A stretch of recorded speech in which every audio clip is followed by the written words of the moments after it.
এটা কি নাটক হচ্ছে, যুদ্ধ যুদ্ধ খেলা হচ্ছে, না বিশ্ববাসী সমগ্র বিশ্ববাসীকে ধোঁকা দেওয়া চলছে?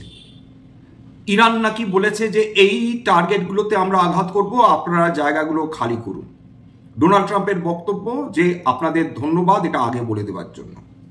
হঠাৎ করে তিনি ঘোষণা করলেন যে ইরান এবং ইসরায়েলের মধ্যে যুদ্ধ বন্ধ, কোন রকম যুদ্ধ হবে না, দুটো দেশই শান্তির জন্য রাজি হয়ে গেছে, অর্থাৎ পিস ট্রিটি হয়তো বা স্বাক্ষরিত হবে কোনো কালে। চলছেটা কি? যেটা বোঝা যাচ্ছে যে ইরান আগ্রহী যুদ্ধবন্ধের ব্যাপারে, ইসরায়েলও আগ্রহী, এবং আমেরিকান প্রেসিডেন্ট ডোনাল্ড ট্রাম্প তিনি এটার ফোরফ্রন্টে থাকতে চান। সবকিছুর ক্ষেত্রেই তিনি গুরুত্বপূর্ণ ভূমিকাটা নিচ্ছেন বা নিয়েছেন, এটা প্রমাণ করতে চান। কিন্তু যেটা চলছে যুদ্ধের নামে, এটা প্রহসন, মানে এক ধরনের কৌতুক অভিনয় চলছে। কি এর মাসুল কারা দিচ্ছে? এই ধরনের আচরণ 12,000 কিলোমিটারের ওপর উড়ে এসে, অর্থাৎ মিসৌরি থেকে ইস্পাহান 12,000 কিলোমিটার উড়ে এসে B2 বোম্বার দিয়ে, বাংকার বাস্টার্স ব্যবহার করে ইরানের যে বিভিন্ন নিউক্লিয়ার সাইটসগুলোকে সেটাকে ধ্বংস করা, যে ক্লেম করা, তারপর হঠাৎ করে শান্তি চুক্তির কথা বলা, এবং অদ্ভুত অদ্ভুত তার কথোপকথন। কি বলছেন? বলছেন সবাই ভালো থাকুক, বলছেন ইসরায়েল ভালো থাকুক, ইরান ভালো থাকুক, গোটা বিশ্ববাসী ভালো থাকুক। তার মনে কোথাও না কোথাও কি এইটা চলছে যে দাও আমাকে নোবেল পুরস্কারটা দাও শান্তির জন্যে। একটা দুটো যদি বোমা ছোড়াই বা হয়ে থাকে, সে তো কতই না হয়ে থাকে, সুতরাং দাও, আমি যে এত চেষ্টা করছি। সব জায়গায় উনি পিস মেকার হিসেবে কাজ করছেন, সব জায়গায় নাকি উনি যুদ্ধ থামিয়ে দিচ্ছেন। রাশিয়ার ক্ষেত্রে চেষ্টা করেছিলেন, ভারতবর্ষের ক্ষেত্রে নাকি তিনি চেষ্টা করে থামিয়ে দিয়েছেন, ইসরায়েল ইরানের ক্ষেত্রেও নাকি তিনি যুদ্ধ থামিয়ে দিয়েছেন। এবং এমনকি জেডি ভান্স, এই যে ইরান তারা মিসাইল ছুড়ল কাতারে আমেরিকার বেসকে লক্ষ্য করে, সেটা তিনি বলেছেন ওটা নাকি সিম্বলিক জেস্টার। ভাবতে পারেন কোন দেশের প্রধান বা উপপ্রধান, আমেরিকার সবচেয়ে বিশ্বের সবচেয়ে শক্তিশালী দেশ, তার প্রধান উপপ্রধান বলছে সিম্বলিক জেস্টার। এটা মানে নিজের দেশের মানুষ যাতে খেপে না যায় তার জন্য তারা দু একটা মিসাইল ছুড়ে দিয়েছে, আমরা আগে থেকেই জানতাম, আমাদের কথোপকথন হয়েছে। মানে যা খুশি তাই চলছে। এবং বিগতকাল ডোনাল্ড ট্রাম্প একটি কাজ অবশ্য করেছেন, সেটা হলে উনি বলেছেন যে সব দেশগুলো আপনারা দয়া করে তেলের দাম কোনোভাবে বাড়তে দেবেন না, আমি কিন্তু নজর রাখছি, এরকম তেলের দাম বাড়াতে দেব না। ওনার কথা শুনে কি তেলের দাম কমেছে? উত্তর হচ্ছে ডেফিনেটলি না, কমেনি। কিন্তু কেন কমেছে? একটা সম্ভাব্য কারণ হতে পারে যে তিনি বলেছেন খোঁড়ো, অর্থাৎ নিজেদের যে এনার্জি এজেন্সি রয়েছে তাদের বলছে যত পারো তেল উত্তোলন করো, যত পারো, যত দ্রুত পারো। তার মানে তিনি তেল উৎপাদন বৃদ্ধি করার পিছনে জোর দিচ্ছেন যাতে তেলের দাম মারাত্মক বৃদ্ধি না পায়। এবার যেটা হচ্ছে স্ট্রেট অফ হরমুজে ইরানের ক্ষেত্রে কিছু বাধ্যবাধকতা রয়েছে, তারা ইচ্ছা করলে হয়তো ওই সিম্বলিক জেস্টারের মাধ্যমে তারা হয়তো দু একদিন, যদি ভবিষ্যতে হয় এরকম, বন্ধ রাখতে পারে। কিন্তু সার্বিকভাবে তাদের পক্ষে স্ট্রেট অফ হরমুজ বন্ধ করে দেওয়া মানে গোটা বিশ্বের অর্থনীতিকে লিটারালি ত্রাসে ফেলা, সেটাকে তার পতনকে সুনিশ্চিত করা, সেটা ইরান করতে পারবে না, না চীন করতে দেবে, না রাশিয়া করতে দেবে। আমেরিকা তো ডেফিনেটলি চীনের কাছে নাকি আবেদন করেছে, অর্থাৎ ডোনাল্ড ট্রাম্প নাকি আবেদন করেছেন, বিভিন্ন সংবাদপত্র এটা ঘুরে বেড়াচ্ছে, সংবাদ মাধ্যমে এটা ঘুরে বেড়াচ্ছে, তিনি নাকি চীনের কাছে আবেদন করেছেন যে ওদেরকে স্ট্রেট অফ হরমুজ বন্ধ করতে দেবেন না। মানে কি যে হচ্ছে, কে যে কার বন্ধু, কে যে কার শত্রু। ওইদিকে পুটিন আরেকটা মারাত্মক স্টেটমেন্ট দিয়েছেন, সেটা শুনে তো আকেল গরুম। যে পুটিন ইরানকে সাপোর্ট করার কথা, ফুল ফ্লেজেড সাপোর্ট করার কথা, সেই পুটিন, যেটা আমাদের কাছে ডেফিনেটলি অনেকের কাছেই অজানা ছিল, যে প্রায় 20 লক্ষর ওপর যারা জিউইশ ন্যাশনালস তারা নাকি রাশিয়ান বংশোদ্ভূত, অর্থাৎ তারা রাশিয়ান ভাষায় কথা বলে। সুতরাং পুটিন কোনোভাবেই ইসরায়েলকে আক্রমণ করার কথা ভাবতেই পারেন না। ভাবতে পারছেন যে কোন জায়গায় গিয়ে জিও পলিটিক্স কাজ করতে পারে, কোন জায়গাটায় গিয়ে ভাবাবেগ কাজ করতে পারে। শুধু এই না, মানে সার্কাস বা কমেডি যেটা চলছে শুধু এখানেই যে সীমাবদ্ধ এমনটি নয়। বিভিন্ন গালফ দেশগুলো তারা ইরানের বিরুদ্ধে তীব্র প্রতিক্রিয়া জানিয়েছে, তারা নিন্দা করেছে ইরানের এই মিসাইল হামলা কাতারের ওপর। অর্থাৎ যেটা ভাবা হচ্ছিল সেটাই সত্যি। ইরানে বিপদে পড়লে মধ্যপ্রাচ্য দেশগুলো বড় খুশি হয়, সে ব্যাপারে কোনো সন্দেহ নেই। তারা একই সঙ্গে তারা নিন্দা করেছে। অথচ ইরানে যখন হামলা হয়েছিল তারা একটা কথাও উচ্চবাচ্য করেনি। এটাই কিন্তু ক্ষমতার খেলা, এটাও কিন্তু টাকার খেলা। এবং জেডি ভান্স একটি ইন্টারভিউ, ফক্স নিউজের একটি ইন্টারভিউ বলছেন যে ইরানকে ওদের নিউক্লিয়ার সাইটসে আমরা আক্রমণ করেছি, ওদের নিউক্লিয়ার এনরিচমেন্ট করা বন্ধ করে দিয়েছি, ধ্বংস করে দিয়েছি। এবার আসুক, ইরান আসুক, এই নিউ ইকোনমিতে আসুক, তারাও লাভবান হোক, তারাও অংশগ্রহণ করুক। মানেটা কি? জেডি ভান্স এটা ওপেনলি বলছেন যে ইরান অংশগ্রহণ করুন নতুন অর্থনীতিতে। মানেটা খুব ক্লিয়ার, ক্রিস্টাল ক্লিয়ার। আগের দিন যেটা আলোচনা করছিলাম, মানে বকলমে ইরানকে বলা যে তোমরা তোমাদের দরজা খুলে দাও, আমাদের যে অয়েল কোম্পানিজগুলো রয়েছে তাদেরকে অ্যালাউ করো যে তোমাদের দেশে গিয়ে সেখান থেকে যাতে অয়েল অ্যান্ড গ্যাস তারা উত্তোলন করে প্রচুর প্রফিট করতে পারে। আনবিলিভেবল খেলা চলছে, ট্রাস্ট মি। এর আগে দেশ প্রধানরা যা করতেন, নিঃশব্দে করতেন, চুপচাপ করতেন, কাকপক্ষীয় টের পেত না। এখন তো বলে বলে চলছে কাজকর্ম, বলে বলে চলছে এরকম যে দেখো তোমাদের ওখানে স্ট্রাইক করব, লোকজন সরিয়ে নাও, এটা সিম্বলিক জেস্টার। আনবিলিভেবল।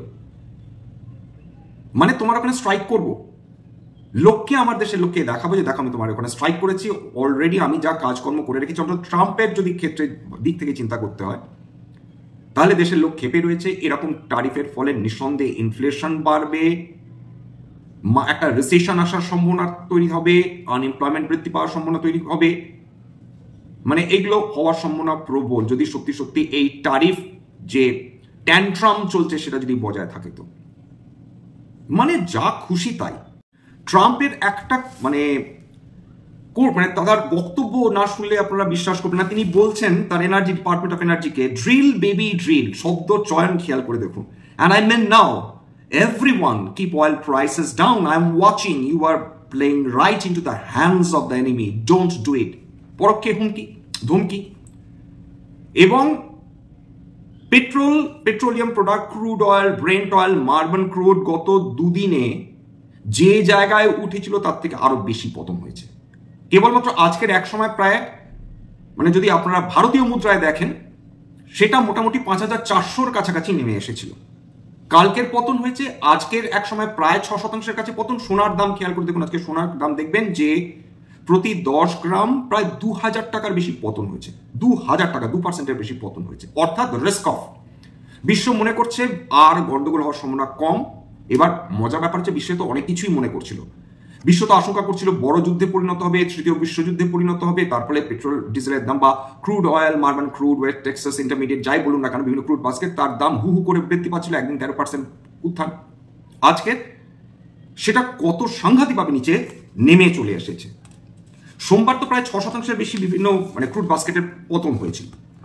আজকের লাস্ট যেটা ট্রেড করছেন, আমরা যেটা লাস্ট ডেটা পেয়েছি 21শে জুলাই 2025 এমসিএক্সে, তার এক্সপায়ারি 5,682 টাকা প্রতি ব্যারেল, 6%-এর বেশি পতন। সোনার দামও মোটামুটি 97,400 টাকার কাছাকাছি, 10 গ্রাম 24 ক্যারেট, 5ই অগস্টের এক্সপায়ারি। এবার অন্যদিকে এই যে যুদ্ধ বন্ধ হলো, এই যে ট্রাম্প ঘোষণা করলেন, ইসরায়েল বলল আমরা যুদ্ধ করব না, ইরান বলল আমাদের কিচ্ছু যায় আসে না, যুদ্ধ, আমেরিকা ভয় পেয়েছে, ইসরায়েল ভয় পেয়েছে, আমেরিকা আমাদের কাছে যুদ্ধ বন্ধ করতে বলছে, আবেদন করছে, গড়াগড়ি খাচ্ছে। যাই বলুক না কেন আমাদের পক্ষে ভালো। কে কি বললো, কি রেটরিক দিল, আমাদের ইম্পর্টেন্ট না। ইম্পর্টেন্ট হলো যে ইসরায়েল ইরানের প্রতি এই ধরনের মিসাইল ছোড়াছুড়ি বন্ধ করুক, ইরান ইসরায়েলের প্রতি এই ধরনের মিসাইল ছোড়াছুড়ি বন্ধ করুক। যদিও ইসরায়েল নিজে এই যুদ্ধটা স্টার্ট করেনি, করেছিল ইসরায়েল, মানে ইরান যুদ্ধটা স্টার্ট করেনি। তবে আমেরিকা তার দোষর এসে সেখানে আরো বেশি সেটাকে মানে গন্ডগোল পাকাবো উপক্রম করেছিল। এতে লাভ কার হলো? ডেফিনেটলি আমাদের আদানি গ্রুপের, আদানি পোর্টসের লাভ হয়েছে। কারণ আদানি পোর্টস প্রায় $1.5 বিলিয়ন তারা ইনভেস্ট করেছিল ইসরায়েলের হাইফা পোর্টে, এটা মাথায় রাখতে হবে। সুতরাং অত্যাধিক যদি বোমাবর্ষণ হতো ইসরায়েলের ক্ষেত্রে, সেখানে আদানি পোর্ট দারুণভাবে ক্ষতিগ্রস্ত হতো। আজকে প্রায় 3%-এর উপর উঠে সেটা ট্রেড করছিল আদানি পোর্টস। একদিক থেকে ভালো, সেটা ডেফিনেটলি ভালো ভারতবর্ষে, যাতে কোনোভাবে ক্ষতি না হয়। সেটা ইরানে তাদের ইনভেস্টমেন্ট থাকুক বা ইসরায়েলে ইনভেস্টমেন্ট থাকুক, সেটা অন্য ব্যাপার। আমাদের উদ্দেশ্য ভারতীয় কোম্পানিগুলো যাতে কোনোভাবে ক্ষতিগ্রস্ত না হয়।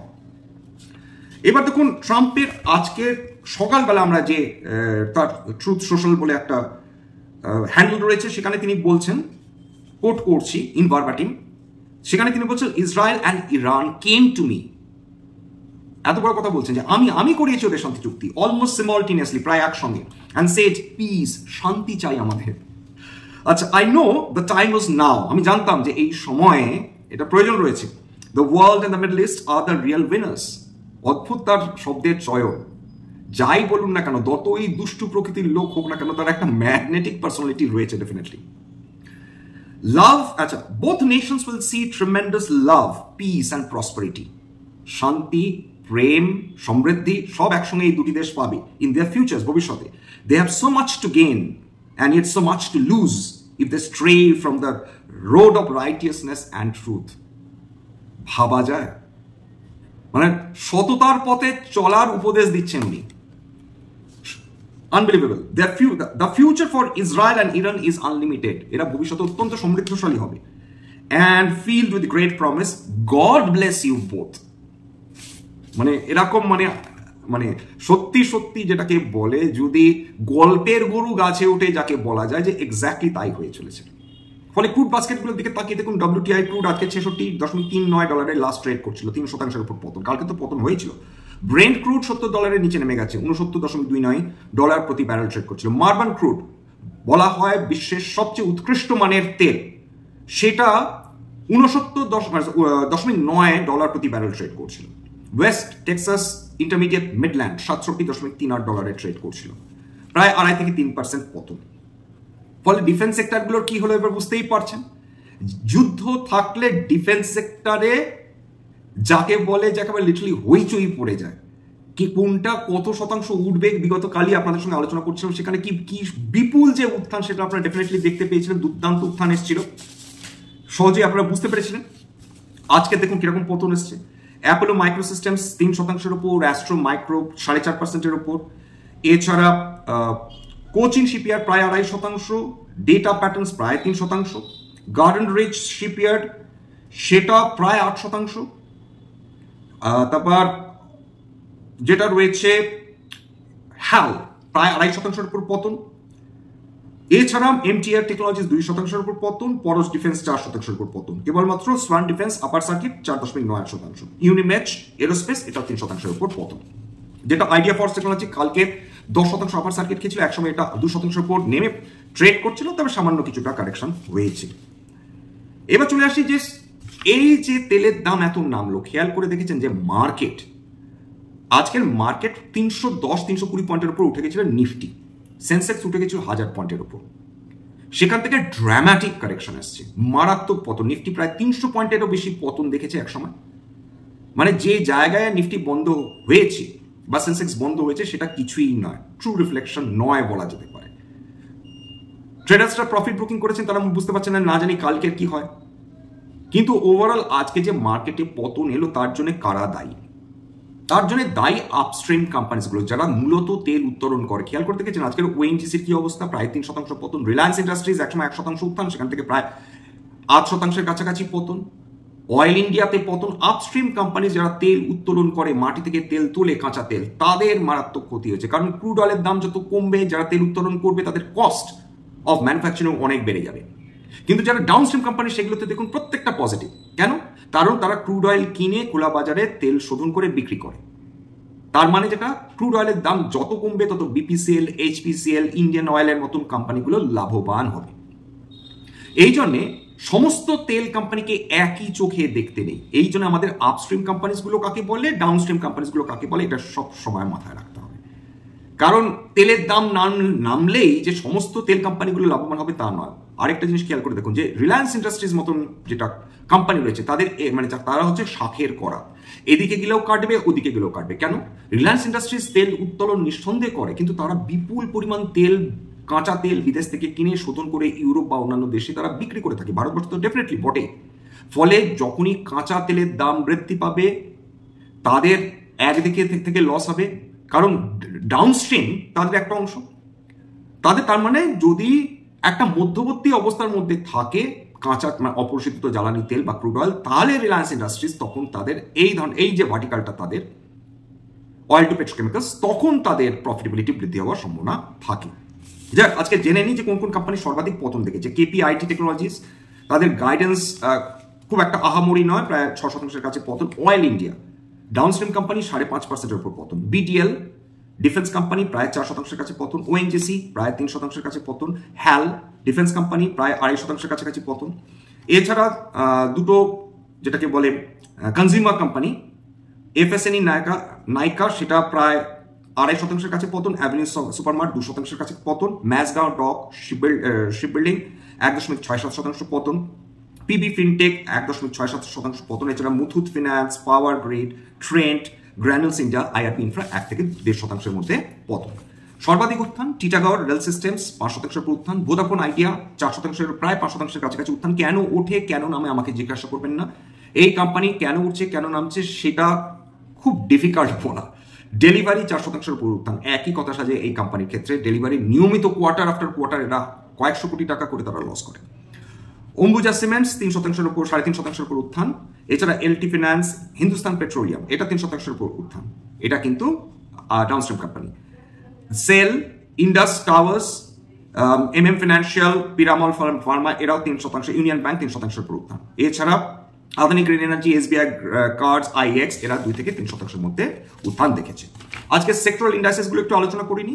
নিফটি তো বললাম প্রায় 300 পয়েন্টের উপর উত্থান ছিল, শেষ পর্যন্ত মোটামুটি 70-75 পয়েন্ট উপরে বন্ধ হয়েছে, বলার মতন কিছু নেই। সেন্সেক্স একসময় 1000 পয়েন্টের উপর উত্থান ছিল, সেখানে লিটারালি মাত্র 100 বেশি কিছু পয়েন্টে উত্থান হয়েছে। নিফটি ব্যাংক 0.7% উত্থান। নিফটি আইটি কোনো মতে জলের ওপর মুখ তুলে দাঁড়িয়েছিল। BSc small cap, BSc mid cap আরো ভালো করতে পারতো, কিন্তু প্রফিট বুকিং হয়েছে। বিএসসি স্মল ক্যাপ প্রায় 0.8% উত্থান, BSc small cap mid cap 0.57% উত্থান। এছাড়া নিফটি অটো প্রায় 8%। আর উল্লেখযোগ্য হচ্ছে বিএসসি মেটালস, সেটা প্রায় একসময় আজকে 2%-এর উপর উত্থান ছিল, সেটা প্রফিট বুকিং হয়েছে 0.93%-এর আশেপাশে বন্ধ হয়েছে। এটা যেহেতু মিড মার্কেট ডেটা, সেহেতু বলা প্রয়োজন রয়েছে যে এই ডেটা কিন্তু চেঞ্জ হতে পারে। একটা জিনিস যেটা আমরা বুঝতে পারলাম যে আজকে যেটা মেজর প্রবলেম দাঁড়িয়েছে ভারতীয় অর্থনীতির জন্য, দুরন্ত খবর, কোনো সন্দেহ নেই, তেলের দাম যত কম থাকবে ভারতীয় অর্থনীতির জন্য ডেফিনেটলি খুব ভালো। কিন্তু এই যে তেলের দামে মাত্র 2 দিনের মধ্যে খেয়াল করে দেখুন যে কি সাংঘাতিক উত্থান এবং পতন টানা হলো। একসময় $80 কাছাকাছি চলে গেছিল, সেখান থেকে প্রায় $15 মতন কারেকশন চলে এসেছে, একদিনের 24 ঘন্টাও যায়নি। অর্থাৎ এইটাই হয় প্রবলেম যখন আমরা অত্যাধিক এই কাঁচা অপরিশোধিত জ্বালানি তেলের জন্য নির্ভর করতে হয় আমাদের বিদেশি আমদানির উপর, এটা আমাদের সমস্যা হয়ে যায়। এবং ঠিক সেই কারণেই যত দিন যাচ্ছে তত বেশি প্রয়োজন হয়ে পড়ছে যাতে আমরা এই ধরনের ফসিল ফুয়েলের উপর নির্ভরশীলতা দিনে দিনে কমাতে পারি। ওভারঅল যেটা দাঁড়াচ্ছে এইটুকুনি বুঝে রাখার চেষ্টা করুন যে এই মুহূর্তে আমেরিকা গোটা বিশ্বকে কন্ট্রোল করছে, এ ব্যাপারে কোনো সন্দেহ নেই। একদম পুতুলের মতন আমরা নেচে চলেছি, পুতুলের মতন। সুতরাং শর্ট টার্মের ওপর আমরা পুতুলের মতন নেচে চলবো, নাকি লং টার্ম এসব সমস্ত কিছু বাদ দিয়ে যখন অপরচুনিটি আসবে লং টার্মের জন্য বিনিয়োগ করবো, সেটা সম্পূর্ণ ইন্ডিভিজুয়াল মানুষের ওপর নির্ভরশীল। কিন্তু এই ছোট ছোট জিনিসগুলো নিয়ে আমাদের ব্যতিব্যস্ত হওয়ার কারণ নেই। যুদ্ধটা ডেফিনেটলি একটা কনসার্ন বটে, কিন্তু এফেক্টটা বুঝতে পারছেন। এদিক দিলেও কাটবেন যারা শর্টার্স, তারাও আজকে ডেফিনেটলি আজকে ধাক্কা খেয়েছেন, যারা লং করেছিলেন তারাও ডেফিনেটলি আজকে ধাক্কা খেয়েছেন। এই হচ্ছে মেজর প্রবলেম। এইটাকে নেগোশিয়েট করা, অর্থাৎ একটা ব্যালেন্সড মনোভাব নিয়ে কিন্তু ইকুইটি মার্কেটকে দেখতে হবে। এটাই কিন্তু শর্ট পিরিয়ড অফ টাইমে কিন্তু ডিসিশন নেওয়াটা অনেক বেশি রিস্কি হয়ে যায়, এটা মাথায় রাখবেন। হ্যাঁ, এটা ডেফিনেটলি বলে রাখছি যে আলোচনাটা করছি কেবলমাত্র কিন্তু এডুকেশনাল পারপাস। এবার আপনারা অনেকে প্রশ্ন করতে পারেন যে আমি কি আপনাদের থেকে অনেক বেশি জানি? উত্তরটা হচ্ছে না। আপনাদের মধ্যে এরকম বহু মানুষ থাকতেই পারেন যারা আমার থেকে অনেক বেশি অ্যাস্টিউট স্টক পিকার্স, আমার থেকে অনেক বেশি ভালো শেয়ার নির্বাচন করতেই পারেন। কিন্তু আমার প্রায় 20 বছরের উপর অভিজ্ঞতার ফলে আমি যে পরিমাণ ভুল করেছি শেয়ার মার্কেটে, সেটা আপনারা সম্মত করেননি। এই কারণেই আপনাদের সঙ্গে অভিজ্ঞতা শেয়ার করে নেওয়া, আপনাদের বাঙালি বিনিয়োগকারীদের এটা বোঝানো যে দেখুন এই জায়গাটা থেকে সাবধান থাকুন, বুঝুন। এইটাই আমার একমাত্র উদ্দেশ্য। আপনারা ডেফিনেটলি গত 5 বছর ধরে যারা আমার সঙ্গে যুক্ত রয়েছেন তারা জানেন যে আমার ইন্টারেস্ট না কোনো কোচিং করানো, না কোনো অনলাইন কোচিং করানো, না কাউকে টিউশন দেওয়া, না অন্যভাবে আপনাদের কাছে কোনো অর্থ রোজগার করা। আমার একটি উদ্দেশ্য রয়েছে, বাঙালি বিনিয়োগকারীকে ভারতবর্ষ তথা বিশ্বের অন্যতম সেরা বিনিয়োগকারী যাতে আমি তৈরি করতে পারি আমার যেটুকু লিমিটেড ক্ষমতা রয়েছে সেই অনুযায়ী, অর্থাৎ যারা নতুন বিনিয়োগকারী তাদের উদ্দেশ্যেই আমার এই কথা। সবাই ভালো থাকবেন, সুস্থ থাকবেন। স্ট্যান্ডার্ড ডিসক্লোজার যে কোম্পানিগুলো নিয়ে আমি আলোচনা করলাম, হতে পারে তার মধ্যে কয়েকটা কোম্পানিতে আমার বা আমার পরিবারের বিনিয়োগ থাকলেও থাকতে পারে। ভবিষ্যতে যদি নতুন করে কিনি বা বিনিয়োগ করি, আগাম বিজ্ঞপ্তি দিয়ে কিন্তু কিনতে বা বিক্রি করতে পারবো না। স্ট্যান্ডার্ড ডিসক্লেমার, এটা কেবলমাত্র একটা এডুকেশন চ্যানেল। বাঙালি বিনিয়োগকারীদের ইনভেস্টার অ্যাওয়ারনেস বৃদ্ধির জন্য এখানে কোনো ধরনের কোনো শেয়ারের buy sell, recommendation, suggestion, advice, এমনকি ইনফ্লুয়েন্স করার ইচ্ছা কিন্তু আমার নেই। আমি যে কোম্পানিগুলোর নাম দিলাম কেবলমাত্র ফর ইলাস্ট্রেশন পারপাস বা উদাহরণ হিসাবে। আমার কথা শুনে যদি কোনো শেয়ারে আপনারা বাই সেল সিদ্ধান্ত নেন, ক্ষতির মুখোমুখি হতে পারে। সুতরাং সবসময় একজন সেবি রেজিস্টার্ড ইনভেস্টমেন্ট অ্যাডভাইজারের পরামর্শ নেওয়ার চেষ্টা করবেন। সেক্ষেত্রে আপনারা উপকৃত হলেও হতে পারেন বা নিজের ডিউ ডিলিজেন্স করবেন। সবার শেষে যেটা বলে থাকি, যদি এই ধরনের এপিসোডস একটুও মনে হয় আপনাদের জীবনে ভ্যালু অ্যাড করছে, আমি আপনাদের অনুরোধ করবো প্লিজ সাবস্ক্রাইব করবেন চ্যানেলটা, পাশে বেল বাটনটা প্লিজ ওটা টিপে দেবেন। এবং যদি সত্যিই মনে হয় যে আমার বাঙালি ভাই বোনদের এটা কাজে লাগছে, অনুরোধ করবো নিজের গ্রুপে শেয়ার করে দেওয়ার জন্য, এবং একটা লাইক প্লিজ অবশ্যই দিয়ে যাবেন। আজকের জন্য নমস্কার।